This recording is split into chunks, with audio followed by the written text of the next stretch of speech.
असमानतेचा, जातीपातीच्या भेदभावाचा कडाडून विरोध केला. भगवान महावीरांनी मानवतेच्या कल्याणासाठी संसारिक वैभवाचा व समस्त सुखसोयींचा त्याग करून तपत्यागाचा मार्ग स्वीकारला होता. भगवान महावीरांना सन्मती, महावीर, श्रमण, वर्तमान या अनेक नावांनी देखील ओळखलं जातं.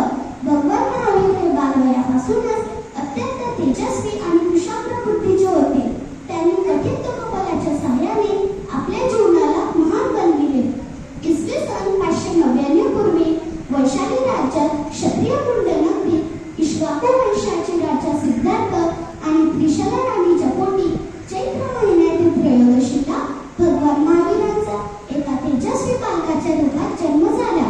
आपल्या उपदेशाच्या माध्यमातून त्यांनी लोकांना प्राणीमात्रावर दया, बंधुभाव, सत्य आणि अहिंसेचा मार्ग स्वीकारण्यास प्रेरित केलं.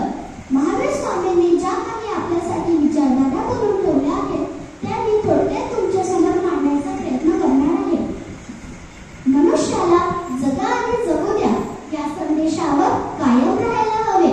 कोणालाही दुःख पोहोचू नये. प्रत्येकाचे जीवन त्याच्यासाठी अनमोल आहे. प्रत्येकासाठी दयेचा भाव ठेवा. याने राग आणि घृणेचा सर्वनाश होतो. आत्मा अजरामर आहे. ती एकटीच येते आणि एकटीच जाते. तिला कोणीही सोबत करत नाही आणि कोणी मित्र देखील बनत नाही.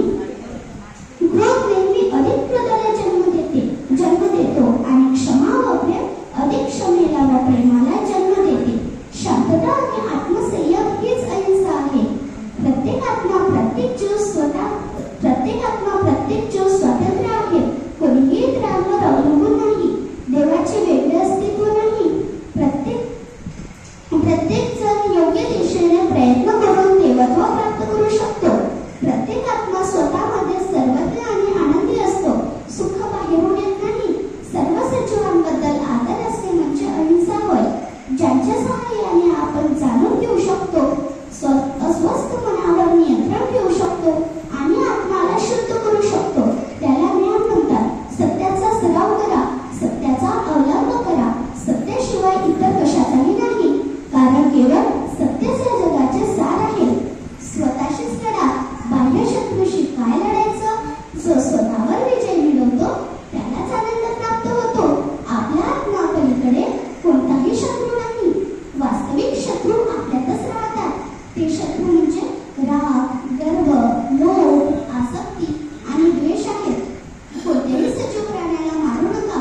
त्याच्यावर राज्य करण्याचा प्रयत्न देखील करू नका. अंतःकरण स्वच्छ ठेवण्याकरता नियमितपणे ईश्वराची प्रार्थना केली पाहिजे.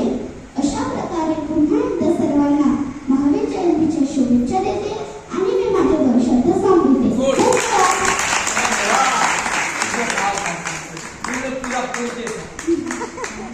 नाव सांगा. नाव माझे नाव कुमारी आर्या योगेश लोणस आहे. मी वर्ग 3 अ मध्ये शिकते. तिसरा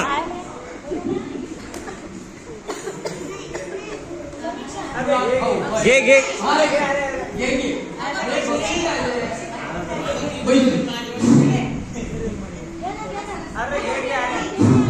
नमस्ते वर्तमानाय निवृत्त कल्लाक म्हणे सारोपणा त्रिलोकणा या पूजा करणे उपस्थित सर्व श्रावक श्राविका आणि आज हा जो सांस्कृतिक कार्यक्रम महावीर भगवंताच्या या दिवशी आयोजित केला आहे त्या सर्व महिला मंडळांना, युवा मंडळांना धन्यवाद. आणि तुमचा हा उत्तरोत्तर असा तऱ्हेनं जो छोटीशी मुलगी आणि तिनं जो आपलं एक मनोगत व्यक्त केलं ते खरोखरच स्तुत्य आहे. आणि मुला म्हणतात मुलाचे पाय पाळण्यात दिसतात. त्याप्रमाणे खरोखरच ही मुलगी आजच्या मंदिरमध्ये सांगतो तुम्हाला आणि प्रत्यक्ष मुलाचे पाय पाळण्यात दिसतात. म्हणजे ही तिच्या कर्तृत्वाने पुढे काय होणार आणि तिचं जे भवितव्य आहे आयुष्याचं, आपल्या विद्येचं, ते या वयापासून तिनं छोट्याशा प्रायमरी शाळेत आहे, परंतु तिनं तिचं जे मनोगत पाठांतर केलेलं आहे आणि ते असंही सांगण्याची जी पद्धत आहे त्याची किंवा तिथे उभं राहून तिने ते धारित्य केलेलं आहे ते खरोखरच वाखाण्यासारखं आहे. तेव्हा मी तिचं कौतुक करतो आणि तिच्या जे आई वडील आहे आई आहे यांनी जे तिला संस्कारचं रूप दिलं आहे त्यात महत्वाचं आहे. तेव्हा पुढील तिची जी वाटचाल आहे या अगोदर मी तिथं एक दोन वेळ प्रश्न जेव्हा केले तेव्हा तिथं भवितव्य लक्षात आलं की खरोखरच नवोदय विद्यालयामध्ये ज्या मुलांचा नंबर होते ते आपलं आयुष्य सुखावं करते आणि आनंद होते.